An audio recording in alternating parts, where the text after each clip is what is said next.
How to get new Cash App card. So basically, if you want to get new Cash App card, it is very simple to do so. All you have to do is go ahead and then first of all launch Cash App, and this is the type of interface that you'll be able to see.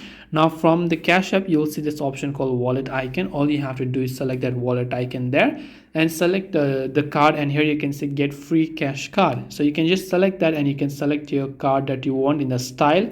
Once done, you can hit the personalized card option and you can actually personalize, and it will also ask you to enter the address as to where they should send the cash card. So you can select that and you can confirm your first name and last name and hit the next option. You can also type in details about your cash card and just hit the continue button, and once done you can just tap on continue and you can confirm with the cash pin, and here you will see that your Cash App card order will be confirmed and you will receive your new Cash App card in no time.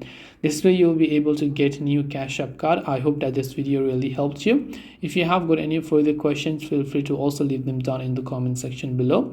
As always, thank you for watching till the very end and see you soon in the next video.